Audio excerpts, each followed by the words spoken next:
السلام عليكم ورحمة الله تعالى وبركاته. كرحب بالجميع في القناة. واليوم إن شاء الله وصفة صور كريم أو الكريمة الحامضة. هاد الكريمة اللي هي ما كتكونش متوفرة في جميع الأماكن، ولكن هي كتدخل في وصفات عديدة، منها التحليات، خصوصا كتدخل في التشيز كيك. وصفة تشيز كيك كتدخل في كيكات، كتدخل في وصفات مالحة كالسلطات والمكرونة، وكذلك كتدخل في وصفات اللي كيجيو في الفران، أنواع ديال الكيش، وكذلك أنواع ديال الكراتا. الطريقة ديالها جد سهله، هي كتكون بحال اللي قلت لكم بعض الدول ماشي متوفره، وكذلك الا كانت متوفره كتكون الثمن ديالها شويه غالي. جبت لكم طريقه بمكونين فقط تحصلوا على هذه الكريمه هذه وتستعملوها بكل سهوله في وصفاتكم. غنستعمل هنايا غير في القرعه، الطريقه بالقرعه كتوجد في 5 دقائق. غتكون عندكم الكريمه الحامضه او الساور كريم جاهزه لوصفاتكم. المكونات بحال اللي كتشوفوا هنا، هذه هي الكريمه هذه ديجا عدلتها انا البارح. عملت كاس ديال المكونات بكاس ديال الكريمه. ها هو بعد ما كتبات الليله هذا القوام ديالها كتجيب هذا الشكل هذا. غادي نعدل معكم هنايا كاس اخر، لان غنحتاجه في واحد الوصفه، 2 كيسان ديال الساور كريم او الكريمه الحامضه. عندي كاس ديال الكريمه السائله، تكون النسبه ديال الماده الدهنيه فيها 35، اذا كانت 38 يكون افضل، ولكن حتى هذه 35 استعملتها، فالنتيجه ديالها بحال اللي كتشوفوا معايا ناجحه.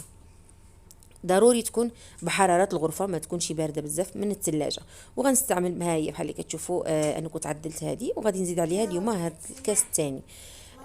عندي مغروفه كبيره ديال الخل او عصير الحامض اللي بغيتو. هي عندها طرق كثيره، كاين اللي كتعدل مع باللبن، كاين اللي كتعدل بالحليب والليمون. هذه دغيا كتعدل ودغيا كتوجد وتستعملوها في نفس الوقت. كاينه بعض الوصفات خصك تستناها مثلا ليله كامله، هذه ديريكت كتعدلها وتخدم بها. عملت هنا الخل على الكريمه وغادي نخلطو مزيان. تقدروا تخلطوا غير بالخلاط اليدوي، يعني بلا ما غير الخلاط بحال هذا الشكل، كتبقاو تخلطوا حتى كتعقد.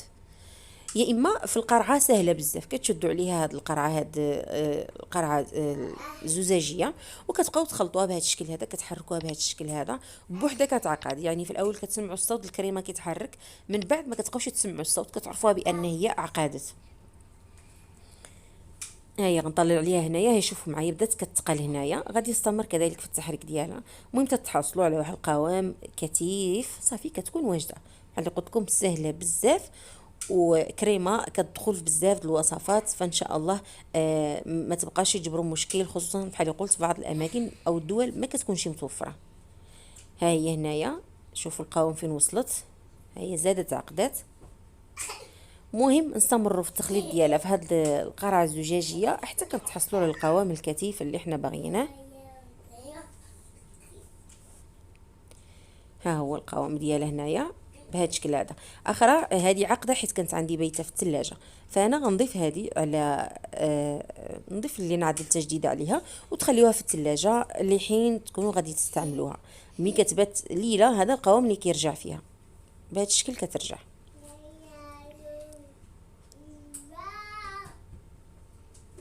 صافي غادي نضيف عليها وغادي نشدها ونحتفظ بها في الثلاجه، تبقى معكم حتى اسبوع في الثلاجه، تستعملوها في الوصفات بحال اللي قلت. انا غنعدل بها واحد الوصفه ان شاء الله، انتظروها معايا، مزيونه بزاف.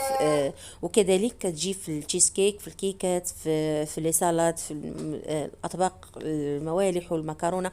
بزاف د الوصفات كيجي بها، يعني من دابا فوق الا كانت شي وصفه فيها الكريمه الحامضه او الساور كريم ما يبقاش مشكل. صافي هنايا النتيجه اللي كنتحصلوا عليها، كتجي مزيونه البنات بحال اللي قلت، سهله بزاف. ما بقى لي غنقول لكم انتظروا دائما وصفات جديده، وان شاء الله الوصفه القادمه كيكه، كيكه العسل الروسيه غتكون معدله بهذه الكريمه هذه، كتجي مزيونه بزاف، كتعطي واحد النكهه رائعه ومختلفه. ان شاء الله تنال الاعجاب ديالكم. اللي باقي ما اشتركش يشترك في القناه، وشكرا على المشاهده، والى اللقاء فيديو قادم ان شاء الله.